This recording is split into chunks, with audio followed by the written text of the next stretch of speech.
BJP विधायक अतुल भातखलकर ने CM Fadnavis को चिट्ठी लिखी है। हलाल टाउनशिप मामले में एक्शन की मांग को लेकर यह चिट्ठी लिखी गई है। टाउनशिप के बिल्डर पर कड़ी कार्रवाई की मांग की गई है। ऐसे विज्ञापनों पर तुरंत रोक लगाई जाए, यह कहना है भातखलकर का।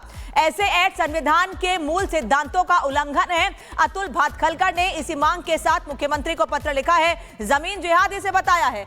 हलाल टाउनशिप की थ्योरी नहीं चलेगी, यह कहना है अतुल भातखलकर का। और वो सीधे सीधे उन लोगों पर सवाल खड़े कर रहे हैं जो महाराष्ट्र के लोगों को बांटने की कोशिश कर रहे हैं, जो देश के लोगों को बांटने की कोशिश कर रहे हैं। महाराष्ट्र में शरिया कानून का राज नहीं चलेगा, ये कहना है अतुल भातखलकर का।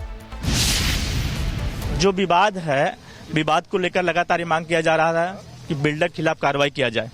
क्या कहेंगे सर? देखो, बिल्डर के खिलाफ कार्रवाई करनी है, आप करिए। अभी हर किसी की अपनी अपनी मार्केटिंग स्ट्रेटेजी रहती है। मेरे को मेरा माल बेचना है। यहाँ पर कई सारे बिल्डिंग्स बन के रेडी है जिनको कस्टमर नहीं है। मैंने अभी, आप कई फ्लैट खरीद रहे हो, उसमें अगर आपका माल नहीं बिक रहा है, आप कई फ्लैट खरीद रहे हो तो आपको बैंक में आप लोन के लिए अप्लाई करोगे। आप लोन के लिए डालोगे तो आप 10 लाख का अगर लोन लोगे तो उस पर 10 लाख रुपए आपको इंटरेस्ट जाएगा 20-25 सालों में। तो बिल्डर ने एक स्कीम निकाला कि मैं हलाल वर्ड यूज किया एक अट्रैक्शन पैदा करने के लिए। उसने एक स्कीम निकाला कि भाई मैं तो, आपको इंटरेस्ट भरने की जरूरत नहीं है। हमारे मुस्लिम कम्युनिटी में इंटरेस्ट लेना देना हराम है। तो बिल्डर ने ऐसा किया कि मैं आपको इंटरेस्ट फ्री EMI दूंगा। जैसे आप मेरे को 5 लाख रुपए डिपॉजिट दीजिए, ऊपर का आप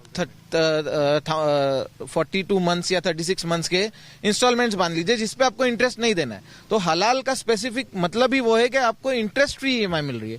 बाकी उसमें और कुछ आपके हिसाब से गलत नहीं किया? उसमें क्या गलत है सर? आप अगर आप भी आ जाओ। आपका नाम क्या है सर? आप भी आ जाओ, कोई इशू नहीं है। बहुत सारे लोग आ जाओ, मुस्लिम्स नॉन मुस्लिम्स कोई भी आओ, आपको वो स्कीम मिल जाएंगी। ऐसा नहीं है कि स्पेसिफिक कम्युनिटी के लिए। ये शब्द है मुसलमान का, सिर्फ हलाल, एक हलाल। भाई उधर मुस्लिम जाएगा तो भाई हलाल है तो खाएगा, नहीं तो नहीं खाएगा। लेकिन घर बेचने के लिए कहीं कहीं इस तरह से वर्ड यूज किया गया। ना तो वो इंटरेस्ट के लिए है ना। वो आपको इंटरेस्ट साफ तौर से लिखो ना कि आप इंटरेस्ट नहीं लिया जाएगा ना, ये भी किया जाता है। अरे उसको ही बोला जाता है ना भाई, क्या आप विदाउट इंटरेस्ट आ जाओ, वो हलाल है आपके लिए। ये शब्द है एक मुस्लिम उर्दू शब्द है एक, उसको गलत तरीके से क्यों लिया? लेकिन जो ऐड में दिखाया जा रहा है कि एक कम्युनिटी के लिए इस तरह से बनाया जा रहा है। सारी पहली बात सुनो आप। पहली बात तो ये ममदापुर पे नहीं है, ठीक है। दूसरी बात है, उसने जो ऐड दिया है वो दूसरी जगह की है, उसको ममदापुर पे थोपा जा रहा है। अभी आप मेरे, लेकिन बिल्डर ने गलत किया ना, आप ये मानते कि नहीं मानते? क्या बिल्डर ने जिस तरह से ऐड दिया, जिस तरह से एक समाज को बता रहा है घर बना रहे हैं। अरे आप वो बिल्डर से पूछो ना कि भाई एक समाज के लिए देने वाला है क्या? और संजय निरुपम जी इस वक्त फोन लाइन पे मेरे साथ जुड़े हुए हैं। संजय जी, ये जो मामला सामने आ रहा है सुकून एम्पायर का, संजय जी उस पर क्या कहेंगे, क्योंकि अब महाराष्ट्र में सवाल खड़े हो रहे हैं इस पर।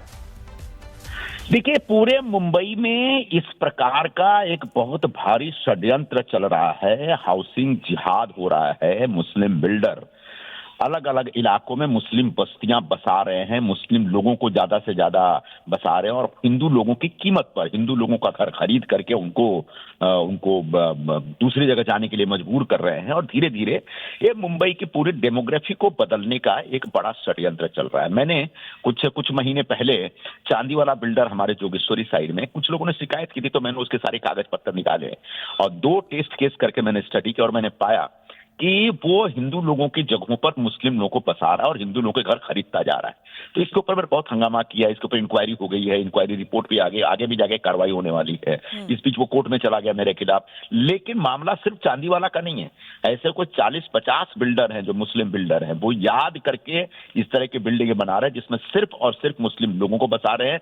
और यही नहीं, वहां पर अगर कोई पहले से कोई हिंदू रह रहा है उससे घर खरीद रहे हैं और उसको ज्यादा ज्यादा लालच देकर उसको वहां से जाने के लिए कर रहे हैं। तो पूरे मुंबई में मुस्लिम घेटो तैयार करने का और मुस्लिम बस्तियां तैयार करने का एक बड़ा षड्यंत्र चल रहा है और वो इस ऐड से एकदम से जाहिर हो रहा है। तो इस ऐड के खिलाफ कार्रवाई होनी चाहिए और ये जो बिल्डर है, इस बिल्डर के खिलाफ सख्त कार्रवाई होनी चाहिए। बहुत जरूरी है इस प्रकार के षड्यंत्रों को पहचानना और पहचानने के बाद कानून के दायरे से बाहर जाकर के जो अगर इस प्रकार की हरकत कर रहा है और एक कम्युनल एजेंडा चला रहा है तो उसके खिलाफ सरकार को कार्रवाई करनी चाहिए। सर, ये जो ऐड इस वक्त हम टीवी पे चला रहे हैं उसको भी आप देख रहे हैं। इस ऐड में साफ कहा गया है कि आप अपने नियम के हिसाब से रह सकते हैं, अपने हिसाब से रह सकते हैं। अपने हिसाब से तो हर कोई अपने घर में रहता है, लेकिन अपने नियम क्या होते हैं? क्या शरिया कानून की बात की जा रही है इस ऐड में? हो सकता है जिस तरीके से पूरे यूरोप में 40 से 50 बिल्डिंग बन रही हैं, 40 से 50 बिल्डिंग बन रही हैं, तो 40 से 50 बिल्डिंग हो सकता है जिस तरीके से पूरे यूरोप में जो मुस्लिम इमिग्रेंट्स कब्जा कर रहे हैं और वो कह रहे हैं कि धीरे धीरे हम जर्मनी को और इन सारे कंट्री को कब्जा करेंगे, शरिया लॉ लागू करेंगे।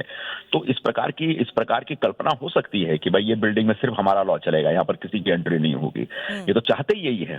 तो इस प्रकार से जो एक पूरा भारत के संविधान से ऊपर चढ़ करके, भारत के कानूनी दायरे से बाहर निकल करके जो अपना कानून और अपना राज बनाना चाहते हैं, चलाना चाहते हैं, उनके खिलाफ सरकार को एक सख्ती से पेश आना पड़ेगा। और सरकार नहीं करेगी तो हम लड़ाई लड़ेंगे। मैंने तो शुरू कर दिया, काफी पहले ये पूरा अभियान शुरू कर दिया था, और आगे जाके बहुत सारे बिल्डरों के इस प्रकार के जो षड्यंत्र है उसकी हम जांच करेंगे और उनके खिलाफ महाराष्ट्र गवर्नमेंट की जो अलग अलग डिपार्टमेंट्स है, खासकर जो हाउसिंग डिपार्टमेंट और जो एसआरए जहाँ पे है, जहाँ पर स्लम को रिडेवलप करने का काम होता है, या फिर महाड़ा के जो पुरानी बिल्डिंगों को रिडेवलप करने का काम होता है, या फिर प्राइवेट लैंड पर जो बिल्डिंग बनाने का काम चल रहा है, उसमें याद करके देखना पड़ेगा हमको कि एक खास कम्युनिटी को बसाने का एक पूरा कोई कम्युनल एजेंडा तो नहीं चल रहा। और अगर कोई भी बिल्डर इस प्रकार का एजेंडा चलाएगा तो उसके पूरे प्रोजेक्ट को बंद कर देना चाहिए, एक्वायर कर लेना चाहिए सरकार की तरफ से उसको। बीजेपी विधायक अतुल भातखलकर ने सीएम फडणवीस को चिट्ठी लिखी है।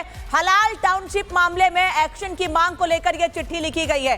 टाउनशिप के बिल्डर पर कड़ी कार्रवाई की मांग की गई है। ऐसे विज्ञापनों पर तुरंत रोक लगाई जाए, यह कहना है भातखलकर का। ऐसे ऐड संविधान के मूल सिद्धांतों का उल्लंघन है। अतुल भातखलकर ने इसी मांग के साथ मुख्यमंत्री को पत्र लिखा है। जमीन जिहाद इसे बताया है। हलाल टाउनशिप की थ्योरी नहीं चलेगी, यह कहना है अतुल भातखलकर का। और वो सीधे सीधे उन लोगों पर सवाल खड़े कर रहे हैं जो महाराष्ट्र के लोगों को बांटने की कोशिश कर रहे हैं, जो देश के लोगों को बांटने की कोशिश कर रहे हैं। महाराष्ट्र में शरिया कानून का राज नहीं चलेगा, ये कहना है अतुल भातखलकर का। जो विवाद है, विवाद को लेकर लगातार ये मांग किया जा रहा है कि बिल्डर के खिलाफ कार्रवाई किया जाए। क्या कहेंगे सर? देखो, बिल्डर के खिलाफ कार्रवाई करनी है, आप करिए। अभी हर किसी की अपनी अपनी मार्केटिंग स्ट्रेटेजी रहती है। मेरे को मेरा माल बेचना है। यहाँ पर कई सारे बिल्डिंग्स बन के रेडी है जिनको कस्टमर नहीं है। अभी आप कई फ्लैट खरीद रहे हो, उसमें अगर आपका माल नहीं बिक रहा है, आप कई फ्लैट खरीद रहे हो तो आपको बैंक में आप लोन के लिए अप्लाई करोगे। आप लोन के लिए डालोगे तो आप 10 लाख का अगर लोन लोगे तो उस पर 10 लाख रुपए आपको इंटरेस्ट जाएगा 20-25 सालों में। बिल्डर ने एक स्कीम निकाला कि मैं हलाल वर्ड यूज किया है अट्रैक्शन पैदा करने के लिए। उसने एक स्कीम निकाला कि भाई आपको इंटरेस्ट भरने की जरूरत नहीं है। हमारे मुस्लिम कम्युनिटी में इंटरेस्ट लेना देना हराम है। तो बिल्डर ने ऐसा किया कि मैं आपको इंटरेस्ट फ्री ईएमआई दूंगा। जैसे आप मेरे को 5 लाख रुपए डिपॉजिट दीजिए, ऊपर का आप 42 मंथ्स या 36 मंथ्स के इंस्टॉलमेंट्स बांध लीजिए जिसपे आपको इंटरेस्ट नहीं देना है। तो हलाल का स्पेसिफिक मतलब ही वो है कि आपको इंटरेस्ट फ्री ईएमआई मिल रही है। बाकी उसमें और कुछ आपके हिसाब से गलत नहीं किया? उसमें क्या गलत है सर? आप अगर आप भी आ जाओ, आपका नाम क्या है सर? आप भी आ जाओ, कोई इशू नहीं है। बहुत सारे लोग आ जाओ, मुस्लिम्स नॉन मुस्लिम्स कोई भी आओ, आपको वो स्कीम मिल जाएंगी। ऐसा नहीं है कि स्पेसिफिक कम्युनिटी के लिए। ये शब्द है मुसलमान का, सिर्फ हलाल, एक हलाल। भाई उधर मुस्लिम जाएगा तो भाई हलाल है तो खाएगा, नहीं तो नहीं खाएगा। लेकिन घर बेचने के लिए कहीं कहीं इस तरह से वर्ड यूज किया गया ना, तो वो इंटरेस्ट के लिए ना, वो आपको इंटरेस्ट साफ तौर से लिखो ना कि आप इंटरेस्ट नहीं लिया जाएगा ना, ये भी किया जाता है। अरे उसको ही बोला जाता है ना भाई, क्या आप विदाउट इंटरेस्ट आ जाओ, वो हलाल है आपके लिए। ये शब्द है एक मुस्लिम उर्दू शब्द है एक, उसको गलत तरीके से क्यों लिया? लेकिन जो ऐड में दिखाया जा रहा है कि एक कम्युनिटी के लिए इस तरह से बनाया जा रहा है, सारी पहली बात सुनो। पहली बात तो ये ममदापुर पे नहीं है, ठीक है। दूसरी बात है, उसने जो ऐड दिया है वो दूसरी जगह की है, उसको ममदापुर पे ठोपा जा रहा है। अभी आप मेरे, लेकिन बिल्डर ने गलत किया ना, आप ये मानते कि नहीं मानते? क्या बिल्डर ने जिस तरह से ऐड दिया, जिस तरह से एक समाज को बता रहा घर बना रहे हैं? अरे आप वो बिल्डर से पूछो ना कि भाई एक समाज के लिए देने वाला है क्या? और संजय निरुपम जी इस वक्त फोन लाइन पे मेरे साथ जुड़े हुए हैं। संजय जी, ये जो मामला सामने आ रहा है सुकून एम्पायर का, संजय जी उस पर क्या कहेंगे, क्योंकि अब महाराष्ट्र में सवाल खड़े हो रहे हैं इस पर? देखिए, पूरे मुंबई में इस प्रकार का एक बहुत भारी षड्यंत्र चल रहा है। हाउसिंग जिहाद हो रहा है। मुस्लिम बिल्डर अलग अलग इलाकों में मुस्लिम बस्तियां बसा रहे हैं, मुस्लिम लोगों को ज्यादा से ज्यादा बसा रहे हैं और हिंदू लोगों की कीमत पर हिंदू लोगों का घर खरीद करके उनको दूसरी जगह जाने के लिए मजबूर कर रहे हैं। और धीरे धीरे ये मुंबई की पूरी डेमोग्राफी को बदलने का एक बड़ा षड्यंत्र चल रहा है। मैंने कुछ महीने पहले चांदीवाला बिल्डर हमारे जोगेश्वरी साइड में कुछ लोगों ने शिकायत की थी, तो मैंने उसके सारे कागज पत्र निकाले और 2 टेस्ट केस करके मैंने स्टडी किया और मैंने पाया कि वो हिंदू लोगों की जगहों पर मुस्लिम लोगों को बसा रहा है और हिंदू लोगों के घर खरीदता जा रहा है। तो इसके ऊपर मैंने बहुत हंगामा किया, इसके ऊपर इंक्वायरी हो गई है, इंक्वायरी रिपोर्ट भी आगे भी जाके कार्रवाई होने वाली है। इस बीच वो कोर्ट में चला गया मेरे खिलाफ। लेकिन मामला सिर्फ चांदीवाला का नहीं है, ऐसे कोई 40-50 बिल्डर हैं जो मुस्लिम बिल्डर हैं, वो याद करके इस तरह की बिल्डिंगें बना रहे हैं जिसमें सिर्फ और सिर्फ मुस्लिम लोगों को बसा रहे हैं। और यही नहीं, वहां पर अगर कोई पहले से कोई हिंदू रह रहा है उससे घर खरीद रहे हैं और उसको ज्यादा से ज्यादा लालच देकर उसको वहां से जाने के लिए कर रहे हैं। तो पूरे मुंबई में मुस्लिम घेटो तैयार करने का और मुस्लिम बस्तियां तैयार करने का एक बड़ा षड्यंत्र चल रहा है और वो इस एड से एकदम से जाहिर हो रहा है। तो इस एड के खिलाफ कार्रवाई होनी चाहिए और ये जो बिल्डर है इस बिल्डर के खिलाफ सख्त कार्रवाई होनी चाहिए।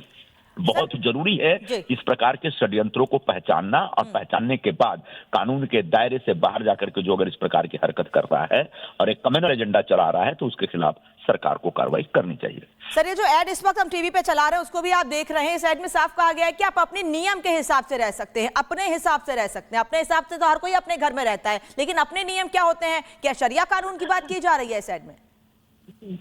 हो सकता है जिस तरीके से पूरे यूरोप में जो मुस्लिम इमिग्रेंट्स कब्जा कर रहे हैं और वो कह रहे हैं कि धीरे धीरे हम जर्मनी को और इन सारे कंट्री को कब्जा करेंगे, शरिया लॉ लागू करेंगे, तो इस प्रकार की कल्पना हो सकती है कि भाई ये बिल्डिंग में सिर्फ हमारा लॉ चलेगा, यहाँ पर किसी की एंट्री नहीं होगी। ये तो चाहते ही यही है।